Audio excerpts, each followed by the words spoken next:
Title: HOA Karen spilled boiling water on my disabled daughter. She didn't know. The steam curls from my coffee, like smoke from a warning flare. It's early 6:32 a.m. sharp. The quiet of the morning is so complete, I can hear the sprinkler ticking to life on Mrs. Gomez's lawn across the cul-de-sac.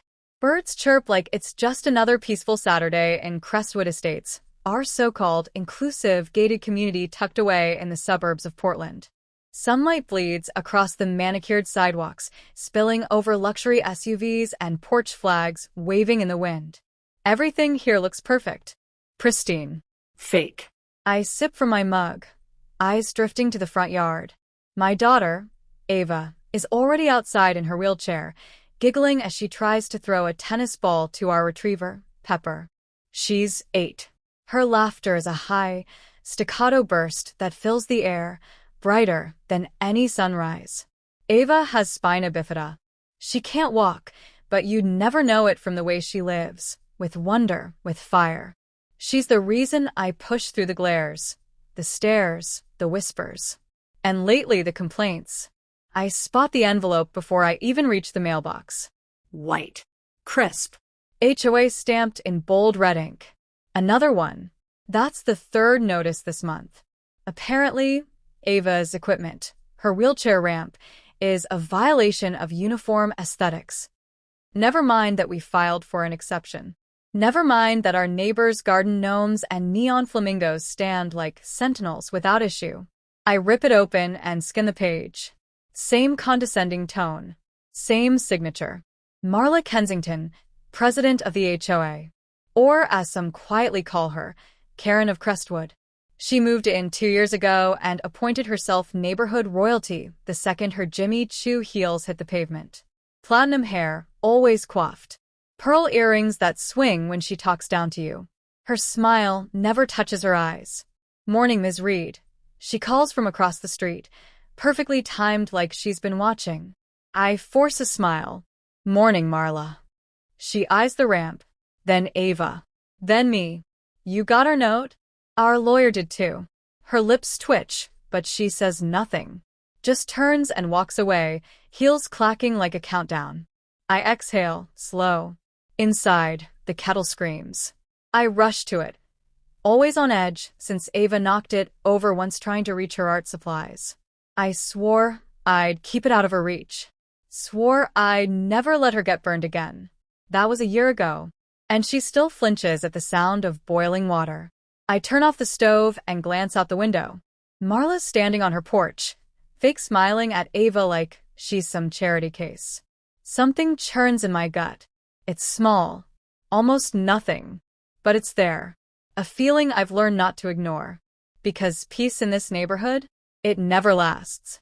Title: HOA Karen spilled boiling water on my disabled daughter. She didn't know. It starts with the roses. Not ours, Marla's. One morning, I wake up to find Ava's wheelchair ramp dusted with something strange. A fine, grayish-white powder. My heart stops. Rat poison? Fertilizer? I drop to my knees, fingers trembling as I scoop some into a Ziploc bag. Ava's safe, thank God. But this feels deliberate. The next day, I see the coincidence. Marla's rose bushes are blooming like a florist's stream. And guess where the soil under them leads? Directly across the sidewalk, onto our ramp. She probably didn't mean anything by it. I tell myself. I want to believe that. I really do. But the next morning, Ava's favorite chalk drawings are gone. Not washed away by rain. Scrubbed. The concrete's still damp. Maybe the sprinklers. They were scrubbed. Ava says, eyes wide and hurt. I saw her. She had a broom.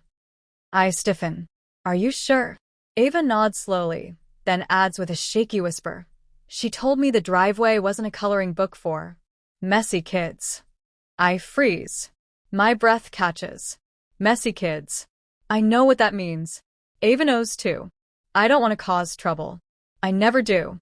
That's what they count on, our silence. I go over that afternoon, chalk bag in hand, knocking gently on Marla's pristine door. She answers in pearls and a cashmere sweater, eyes scanning me like I'm something tracked in on the bottom of a shoe. Hi, Marla. I say, calm. Ava mentioned you were out this morning.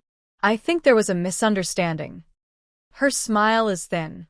Oh, about what? The chalk art, I say. She said you might have cleaned it. Marla's lips twitch upward. Too quickly. Well, I did. I assumed it was just neighborhood kids. She said you spoke to her directly. Marla tilts her head. Did she? The way she says it, dismissive. Like Ava's word doesn't carry weight. She's 8.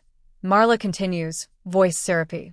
And, I'm sure she gets confused sometimes. Confused? Ava might be disabled, but she's sharp as a tack. Just asking you to be more careful with what you say around her, I reply. I always am, she snaps, smile gone. But if your daughter's going to be out there unsupervised, maybe that's the real issue. That stings. She shuts the door before I can respond. That night, I lie awake replaying every word, every look, every microaggression I tried to excuse. The notes, the poison, the chalk, the tone. There's a pattern here. And in this neighborhood, where we're one of 2 black families, it doesn't feel random. It feels like a message. And the worst part?